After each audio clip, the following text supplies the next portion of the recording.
Hola a todas y todos y bienvenidos al curso sobre el Sistema Interamericano de Derechos Humanos, Balance 2017.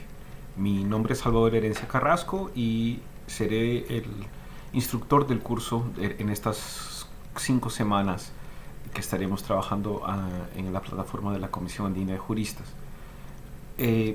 Ya están disponibles los materiales de esta semana de introducción o de inducción, en la cual podemos familiarizarnos con el uso de la plataforma, con los materiales, y para nosotros es un enorme placer dar estos cursos prácticos sobre los lineamientos del sistema interamericano. Esta es la cuarta edición del curso que nosotros realizamos y nos permite a nosotros intentar ver hacia dónde puede ir el sistema interamericano, si es que hay una cierta política o una programación sobre los ejes que se quieren priorizar, o si esto ya responde ya al número de casos o al tipo de peticiones que se vienen acumulando en el sistema.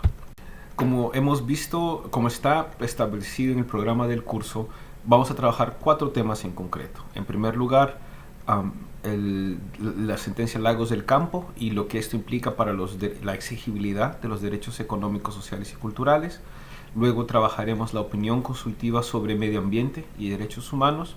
La tercera semana será sobre otra opinión consultiva sobre identidad de género y derechos de la población LGTBI, para terminar con las audiencias de supervisión de cumplimiento de sentencias para el caso La Cantuta y Barrios Altos, referido específicamente al indulto recibido por el expresidente Fujimori en el Perú en diciembre del año pasado.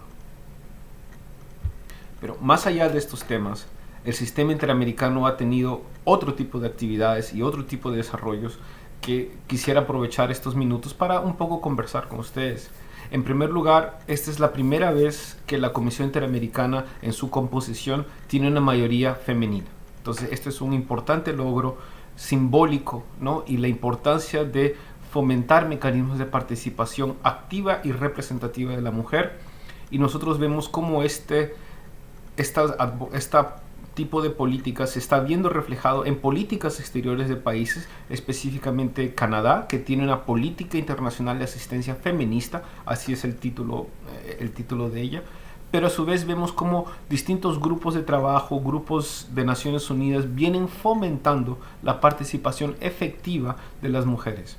Por ejemplo, hace poco el relator de Naciones Unidas sobre independencia judicial mencionó en el proceso de elección a fiscales generales en Guatemala, Nicaragua y El Salvador la necesidad de que mujeres participen en este tipo de procesos. Entonces, esto es importante no solamente por buscar una igualdad sustantiva, pero también identificar aquellos campos, especialmente de ejercicio de liderazgo, en los cuales las mujeres no tienen la igualdad de representación. Entonces, este es un aspecto importante que se debe tener en cuenta. Ya en materias temáticas, la Corte Interamericana ha trabajado varios casos sobre temas de personas en custodia, ¿no? Prisión preventiva, situaciones de cárceles. Volvemos a ver que nuevamente temas de libertad de expresión, tortura, desapariciones forzadas siguen como temas constantes en la jurisprudencia de la Corte Interamericana. Un caso relativamente novedoso es el caso Vázquez Durán versus Ecuador, que es un caso en el cual se da una desaparición forzada de un ciudadano peruano en el caso del conflicto del CENEPA en 1995. Entonces, este es un caso, la relevancia es que es la primera vez que la Corte Interamericana utiliza los convenios de Ginebra para conflictos armados internacionales, ¿no?, para analizar las obligaciones de un Estado frente a la Convención Americana de Derechos Humanos. Como algunos de ustedes saben, especialmente nuestros colegas colombianos, la Corte Interamericana ha trabajado la aplicación del Protocolo 2 y del artículo 3 común de los convenios de Ginebra para conflictos armados internos, especialmente en los casos colombianos. Entonces, pero esta es la primera vez que se utiliza ya los convenios de Ginebra sobre protección de civiles en conflictos armados internacionales. Entonces, este es un caso que a las personas interesadas en DIH los invitaría a que lo puedan revisar. Temáticamente también ha continuado, o a lo mejor se ha dado mayor énfasis, especialmente en la Comisión Interamericana, en el tema de empresas y derechos humanos. Uh, Como ustedes saben, hace año y medio atrás, la Comisión Interamericana creó una relatoría especial en derechos económicos, sociales, culturales y ambientales, la cual tendrá dentro de su mandato también el enfoque de empresas y derechos humanos. Esta es una relatoría especial similar a la que se tiene en la relatoría para la libertad de expresión, ¿no? Entonces no es una comisionada, es una mujer, no es una comisionada que tiene que ver otros temas, sino que está exclusivamente dedicada a materias de derechos económicos, sociales, culturales y ambientales. En este 2017, la CIDH ha realizado diversas audiencias sobre el impacto de minería en los derechos humanos, no solamente en pueblos indígenas, pero también en grupos campesinos, en políticas de desarrollo. La CIDH también publicó un informe muy interesante sobre los derechos de las mujeres indígenas, que si bien no está únicamente centrado en materia de minería, es interesante puesto que en el lenguaje del sistema interamericano hablamos de pueblos indígenas como un todo, casi uniforme, sin tener en cuenta las divergencias y la réplica de violaciones y de estereotipos, especialmente de clase y machismo, que se dan también en seno de grupos de especial protección como los pueblos indígenas. Entonces, esta visualización de los derechos de las mujeres indígenas es importante también para analizar las formas de violaciones de derechos humanos que se dan en construcciones o en estructuras sociales específicas. Entonces, esto también es importante, en las cuales hay un elemento de empresas y derechos humanos, especialmente en materias de consulta. Y uno de los temas que ha sido desarrollado no solamente por la CIDH, pero también por estudios de campo en diversos países latinoamericanos es cuál es la participación efectiva de las mujeres en procesos de consulta previa. Entonces, este es un otro tema que vuelve nuevamente a tocar la importancia no solamente de ver temas específicos, pueblos indígenas, empresas y derechos humanos, pero cómo estos se articulan para identificar posibles vacíos o también posibles aspectos positivos en la protección efectiva de derechos. Con respecto a las empresas y derechos humanos, el último punto es que esta relatoría viene actualmente elaborando su primer informe temático, que va a ser sobre empresas y derechos humanos.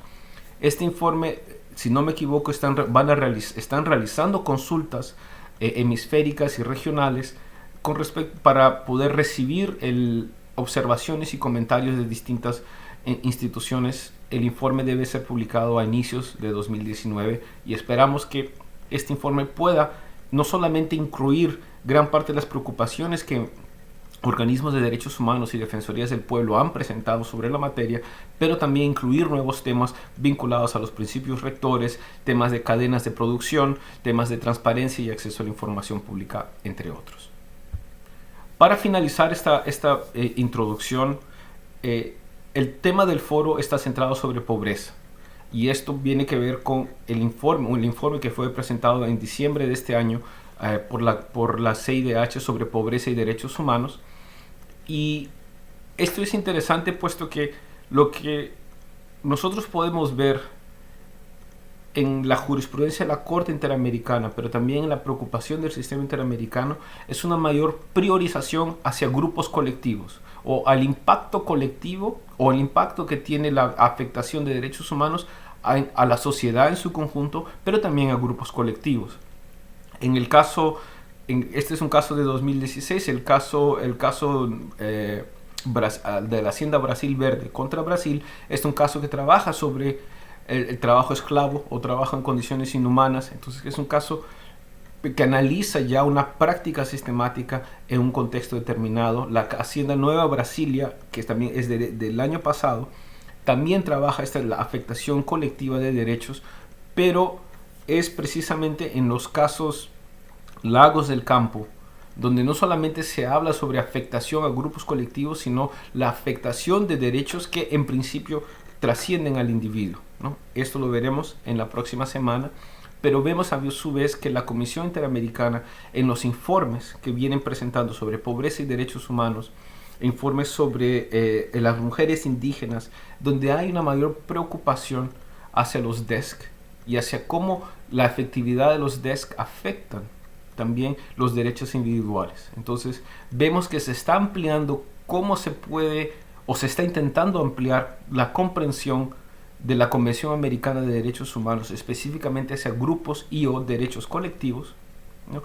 Y esto genera varios retos. Es cómo tratar un caso, qué se entiende por pobreza, qué se entiende, por ejemplo, si tomamos un informe de Naciones Unidas que menciona que las políticas de austeridad económica no pueden afectar derechos económicos, sociales y culturales. ¿Cómo se mide esto? ¿Cuál es el impacto? Puesto que más allá de no se puede reducir el presupuesto en educación, no se puede reducir el presupuesto en salud, de acuerdo, pero ¿cómo hacer efectivo esto en concreto? ¿Qué es lo que esto implica? Y esta es una obligación de no hacer o también políticas de hacer, obligaciones positivas. Entonces, estos son temas que no hay respuesta todavía, pero es interesante ver cómo el sistema interamericano está ampliando su marco, y esto no solamente va a contribuir a decisiones distintas a lo que se había venido dando hasta la fecha, pero también en cómo se construyen estos casos, ¿no? Entonces, estas son algunas de las preocupaciones y algunas de las tendencias que nosotros vemos en el 2017 en el sistema interamericano. Nuevamente, bienvenidos y bienvenidos al curso, y para nosotros será un enorme placer poder trabajar con ustedes a lo largo de estas 5 semanas. Muchas gracias y será hasta la próxima. Hasta luego.